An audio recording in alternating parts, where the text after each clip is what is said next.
উজাগৰে থাকিলে মৰম হেনো বেছি কৈবাহে ইছাতি বিছাতি এপৰলে ৰাতি মই লিখিলো। আমাৰ লগত আছে কৃতিকা।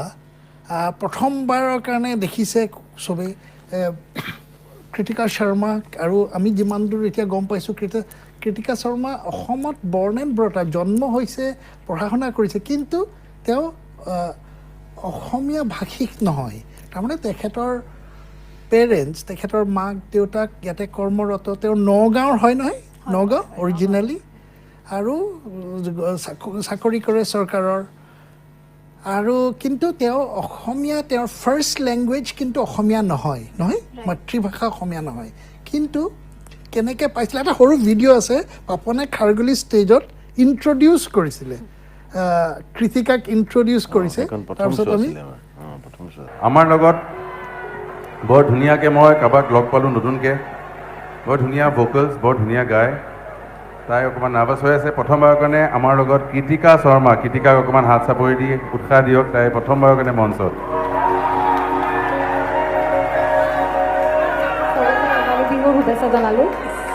কেনেকৈ কানেক্ট হ'ল পৱন, মানে কেনেকৈ আৱিষ্কাৰ হ'ল? কৈ আছোঁ কাহিনীটো বাৰু, আকৌ কৈছোঁ মই নিউজ লাইভৰ অডিয়েঞ্চৰ কাৰণে। শ্ৰেয়া ঘোষালে তাই এটা কাভাৰ কৰিছিল শ্ৰেয়া ঘোষালৰ গীত এটা, চল চকা চক, কি গানটোৰ নাম না? চাকা চাকা আতৰংগীৰে মুভিৰ হয়। মই কিবা কাৰণত, কি কাৰণত মই নাচাওঁৱেই তেনেকৈ ষ্টৰি, মানে ষ্টৰি ইনষ্টাগ্ৰাম ষ্টৰিৰ ওচৰতে এটা চাই থাকিলে বেলেগ এটালৈ গুচি যায়। So' it just accidentally, it's a serendipity বুলি যোনটো কয়, ইটছ এ বিউটিফুল এক্সিডেণ্ট।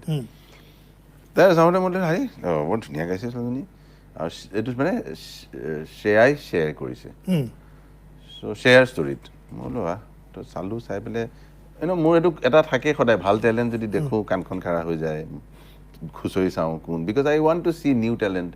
মই তাৰ লগত জড়িত হওঁ নহয় পিছৰ কথা, কিন্তু নতুন যেতিয়া টেলেণ্ট ওলায় কিবা জয়ে দেখোঁ, এবাৰ চাওঁ যে ভাল লাগিছে দেখোন। Presentation was good.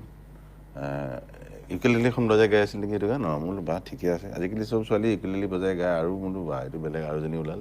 তাৰপিছত চাইছোঁ, তাৰপিছত কানেকশ্যনটো দেখিলোঁ অসমৰ কিবা কাৰণত। মই বোলো তেতিয়া আৰু মোৰ মানে কিউৰিয়চিটি বাঢ়িল, অসমৰ ছোৱালী ইমান ভাল হিন্দী উচ্চাৰণ, অমুক তমুক। তাৰপিছত চালোঁ বেংগলোৰ আছাম কানেকশ্যন, অ'কে অকণমান এক্সপ'জড হ'ব, এনেকুৱা তেনেকুৱা কৰি খুচৰি খুচৰি তাইক মই বেষ্ট উইচেছ ব্লেছিংছ, মই বোলো আই ফিল লাইক ৰেচপনচিবল, মই এনেকৈ কৰি থাকোঁ মাজে মাজে। তাইক কৈছোঁ সিদিনা, এই ৰাজস্থানৰ ছোৱালীজনী হানচিকা পাৰিখ বুলি, তুমি চাগে জানা, তাইকো মই ফোন কৰি, ৰাজস্থানী ছোৱালী, ৰাজস্থানৰ ক'ৰ মই পাহৰি গ'লোঁ, তাই মানে মোক কৈ থাকে এতিয়া, ছাৰ আপোনাৰ সেই গাইডেঞ্চখিনি ইমান কাম দিছে। কিছুমান বস্তু শ্বেয়াৰ কৰোঁ, মোৰ মানে যিখিনি নিজৰ এক্সপিৰিয়েঞ্চ, তাইক সেইখিনি শ্বেয়াৰ মানে মই ক'লোঁ যে কিবা anything you need, if I can help, I am there, practice, অমুক ভাল কথা। তাৰপিছত সেনেকুৱাতে মই তাইক মানে কল কৰিলোঁ, মেছেজ কৰিলোঁ, কেনেকৈ প্ৰগ্ৰেশ্যনটো পাহৰিলোঁ, কল কৰিলোঁ তাইক, অসমীয়াৰ কাৰণে মই মানে আৰু অকণমান কিউৰিয়চিটি, বোলো তুমি কি বাহিৰত থাকা, বিহু চিহু গোৱা নেকি, বা আমাৰ অসমীয়া লোকগীত গোৱা নাই, মানে আৰু ষ্টাইল কি গাব পাৰে চাবলৈ মন গ'ল মোৰ। একো তেতিয়ালৈকে প্লেনে নাই যে তাইক লগ পাম নে, বিহুটোতো দূৰৰ কথা।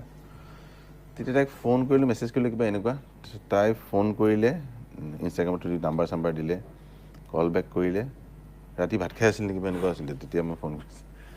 তাৰপিছত দৌৰা দৌৰিকৈ, কিন্তু আগ্ৰহটো খুব ভাল লাগিল মোৰ। তাইক কিবা মই ক'লোঁ তুমি গাই পঠিওৱাচোন, কি গোৱা আৰু চাওঁ, মই just want to know' what's your spectrum, range, style, whatever. Quite versatile, বিহুখিনিও ভাল গালে। মোৰ তেতিয়া আৰু ভাল লাগিল, মই বোলো ঠিক আছে, কেতিয়াবা যদি মই গুৱাহাটী আহোঁ, আহিবা, উইল মিট আপ। ইমানেই আছিলে কথাটো আৰম্ভণি, তেনেকুৱা আছিল ন কথাটো। তাৰপিছত আৰু এবাৰ তাই গুৱাহাটীলৈ আহিলে, তাৰপিছত এমাহমান পিছত নেকি মই অসম আহোঁতে, বাপেকৰ লগত দেউতাকৰ লগত, দেউতাক ইয়াতে চাকৰি কৰে, চাকৰিয়াল আমাৰ ছেক্ৰেটেৰিয়েটত ক'ত। চ' তেওঁ আহিলে, তেওঁ আগ্ৰহী, তেওঁ খুব গাই ভাল পায়, ষ্টাৰ মেকাৰনে ক'ৰবাত ক'ত গায়, তাই লাজ কৰে ক'বলৈ। চ' দেউতাকৰ অভিয়াছলি মাক বাপেকৰ থকাৰ কাৰণে সন্তানৰ আহে বস্তুটো, ইচ্ছাটো বা টেষ্টটো।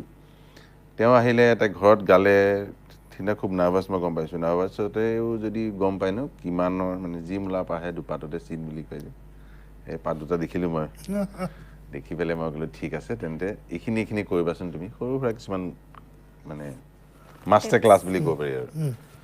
এণ্ড শ্বি টুক it two her heart, and Shi really practice, মই যিখিনি ক'লোঁ।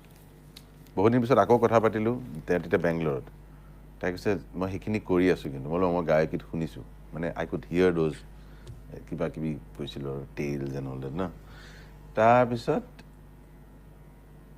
এবাৰ আকৌ তাৰ বহুত দিনৰ পিছত বম্বেলৈ আমি প্ৰেক্টিছ কৰি আছিলোঁ বেণ্ডে মই বেণ্ডৰ চাউণ্ডত এবাৰ চাওঁচোন তাইক কিজানি মই ক'ৰবাত ফিচাৰ কৰিব পাৰোঁ অসমীয়া টেলেণ্ট মই এনেও মোৰ গোটেই বেণ্ডটো অসমীয়া আপুনি জানে মই বাহিৰত অসমীয়া টেলেণ্ট নিব চেষ্টা কৰি থাকোঁ যি পাৰোঁ আৰু মোৰ হেৰিৰে মই নিজেই মানুহটো ব্যস্ত হৈ থাকোঁ যদিও আহিলে বম্বেলৈ প্ৰেক্টিছ কৰিলোঁ বেণ্ডেও ভাল পালে তাৰপিছত after a week or so' I told her that maybe আমি এইবাৰ বিহুত তোমাক ফিচাৰ কৰিব পাৰোঁ দুটামান গান গাবা নেকি আৰু কথাই নাই তেনেকৈ হ'ল আৰু আকৌ আহিলে আকৌ 4 দিন মোৰ ঘৰত থাকি প্ৰেক্টিছ কৰিলোঁ আমি বেণ্ডৰ লগত তাৰপিছত তৈয়াৰ হ'ল তাৰপিছত আমি বিহুলৈ আহিলোঁ